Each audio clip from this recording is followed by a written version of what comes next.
আজকের এই দারুণ বিশ্লেষণে সবাইকে অনেক অনেক স্বাগত। আজ আমরা ভীষণ প্রাসঙ্গিক একটা বিষয় নিয়ে কথা বলবো। আচ্ছা, বাচ্চাদের ডিজিটাল ক্লাসরুম বা অনলাইন শিক্ষার ব্যাপারে আমাদের সবারই তো কিছু না কিছু অভিজ্ঞতা আছে, তাই না? এটাকে কিভাবে সঠিকভাবে পরিচালনা করা যায় তা নিয়ে আজ আমরা ধাপে ধাপে একটা চমৎকার নির্দেশিকা বিশ্লেষণ করতে যাচ্ছি। তো কোনো রাগঢাক না করে চলুন সরাসরি মূল কথায় ঢোকা যাক। খুব শক্তিশালী একটা কথা দিয়ে শুরু করা যাক। অনলাইন ক্লাস শিশুদের জন্য একেবারে ভালো বা একেবারে খারাপ এভাবে দেখলে কিন্তু মস্ত বড় ভুল হবে। আসলে ডিজিটাল ক্লাসরুম কোনো জাদুর কাঠিও নয়, আবার কোনো অভিশাপও নয়। ব্যাপারটা হলো পুরোটাই ব্যালেন্স বা ভারসাম্যের খেলা, আর এই জায়গাটা বোঝা সবচেয়ে বেশি জরুরি। আর ঠিক এই কারণেই আমাদের বুঝতে হবে ডিজিটাল ক্লাসরুমের এই ভারসাম্য আসলে কিভাবে কাজ করে। আধুনিক পরিবারগুলো বর্তমানে বেশ একটা দ্বিমুখী পরিস্থিতির মুখোমুখি হচ্ছে। একদিকে আছে পৃথিবী জোড়া জ্ঞান খুব সহজে হাতের মুঠোয় পাওয়ার দারুণ সুযোগ, আর ঠিক তার উল্টো দিকেই ওত পেতে আছে স্ক্রিন আসক্তির মতো মারাত্মক বিপদ। এই সুবিধা আর ঝুঁকির যে টানাপোড়েন, এটাই কিন্তু আজকের দিনের একদম খাঁটি বাস্তবতা। প্রথমে চলুন এই ডিজিটাল যুগের বা অনলাইন শিক্ষার অসাধারণ সুবিধাগুলো নিয়ে একটু কথা বলা যাক। এই অনলাইন প্ল্যাটফর্মগুলো শিক্ষার ধরনকেই যেন বদলে দিয়েছে। এর প্রধান 4টা বড় সুবিধার কথা ভাবুন। প্রথমত, ভৌগোলিক সীমানা এখন কোনো বাধাই নয়। ঘরে বসেই অন্য শহরের সেরা শিক্ষকের ক্লাস করা যাচ্ছে। দ্বিতীয়ত, বাচ্চারা খুব ছোটবেলা থেকেই দারুণ সব ডিজিটাল দক্ষতা শিখে ফেলছে। তৃতীয়ত, যাতায়াতের কোনো ঝামেলা না থাকায় প্রচুর সময় বেঁচে যাচ্ছে। আর সবচেয়ে চমৎকার সুবিধাটা কি জানেন? নিজের গতিতে শেখা। কোনো কিছু বুঝতে সমস্যা হলে অনায়াসেই একটা ভিডিও বারবার রিপিট করে দেখে নেওয়া যায়। সত্যি, ব্যাপারটা অসাধারণ। হ্যাঁ, সুবিধা তো অনেক দেখলাম, কিন্তু মুদ্রার তো উল্টো পিঠও আছে, তাই না? এবার নজর দেওয়া যাক স্ক্রিন টাইমের মারাত্মক কিছু ঝুঁকি আর অপকারিতার দিকে। দিনের পর দিন দীর্ঘক্ষণ স্ক্রিনের দিকে তাকিয়ে থাকার ফলে আসলে কি হচ্ছে? মূলত শারীরিক ও মানসিক উভয় ক্ষেত্রেই মারাত্মক ক্ষতি হচ্ছে। মোবাইল আসক্তি তো বাড়ছেই, সাথে চোখের এবং শরীরেরও অবনতি ঘটছে। তবে মূল তথ্যসূত্র আমাদের সবচেয়ে বেশি সতর্ক করছে আরও দুটো বিষয়ে।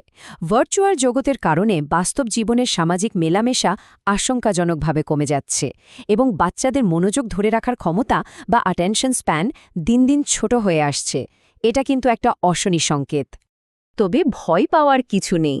সমস্যা যেহেতু আছে, তার সমাধানও আছে। আর সেই জন্যই দরকার সঠিক নিয়ম এবং সীমানা নির্ধারণ করা। পরিস্থিতি সামাল দেওয়ার জন্য চমৎকার একটা 6 ধাপের রোড ম্যাপ আছে। এখানকার সবচেয়ে গুরুত্বপূর্ণ পয়েন্ট হল, এই নির্দিষ্ট পদক্ষেপগুলো মেনে চললে খুব সহজেই একটা নিরাপদ ডিজিটাল পরিবেশ তৈরি করা সম্ভব। তখন এই প্রযুক্তি আর আতঙ্কের কারণ থাকবে না, বরং হয়ে উঠবে একটা দারুণ হাতিয়ার। প্রথম দুটো ধাপ নিয়ে একসাথে বলি। প্রতিদিন শিক্ষামূলক কাজের জন্য স্ক্রিন টাইম 1 বা 2 ঘন্টার মধ্যে আটকে রাখাটা একেবারে অপরিহার্য। এর পাশাপাশি প্যারেন্টাল কন্ট্রোলের ব্যবহারটা ভীষণ জরুরি। বাচ্চারা ইউটিউব বা অন্য অ্যাপে কি দেখছে তার উপর নজর রাখা এবং পড়াশোনার সাথে অপ্রাসঙ্গিক সব কন্টেন্ট ব্লক করে দেওয়াটা নিশ্চিত করতেই হবে। তৃতীয় ধাপটা আসলে ডিজিটাল জগতের সাথে বাস্তব জীবনের ব্যালেন্স করার জন্য। শুধু অনলাইনেই যেন বাচ্চারা ডুবে না থাকে, সেই দিকে খেয়াল রাখতে হবে। তাদেরকে অফলাইন শখ যেমন খেলাধুলা, বই পড়া বা ছবি আঁকায় উৎসাহিত করতে হবে। আর হ্যাঁ, শারীরিক সুস্থতার জন্য প্রতিদিন অন্তত 1 থেকে 2 ঘন্টা বাইরের খোলা পরিবেশে খেলাধুলা বা আউটডোর অ্যাক্টিভিটির কোনো বিকল্প নেই।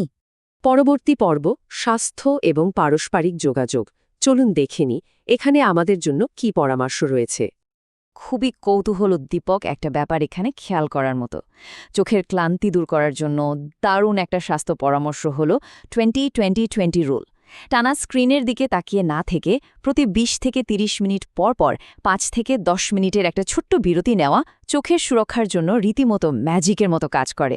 যারা ডিজিটাল মাধ্যমে সময় কাটান, তাদের সবার এই অভ্যাসটা গড়ে তোলা উচিত। সবশেষ দুটো ধাপেই বলা হয়েছে যোগাযোগ এবং সঠিক ডিভাইস ব্যবহারের কথা। পড়াশোনা নিয়ে কোনো রকম মানসিক চাপ না দিয়ে বাচ্চাদের সাথে খোলামেলা কথা বলতে হবে, তারা কি শিখছে তার খোঁজ নিতে হবে। আর একটা খুব প্র্যাকটিক্যাল ব্যাপার হলো, ছোট্ট মোবাইলের স্ক্রিন বাদ দিয়ে ল্যাপটপ বা ট্যাবের মতো বড় স্ক্রিন ব্যবহার করা। সাথে ক্লাস করার সময় বসার ভঙ্গি বা পশ্চার যেন একদম সঠিক থাকে, সেটাও কিন্তু নিশ্চিত করতে হবে।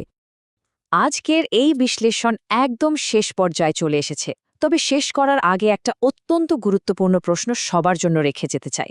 প্রযুক্তি কি আমাদের শিক্ষাকে নিয়ন্ত্রণ করবে, নাকি আমাদের সঠিক নির্দেশনায় প্রযুক্তি নিয়ন্ত্রিত হবে? ভাবার মতো একটা বিষয়, তাই না?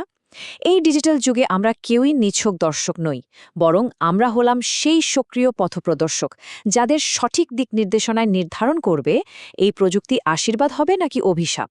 এই গভীর চিন্তার জায়গা থেকেই আজকের মতো বিদায় নিচ্ছি।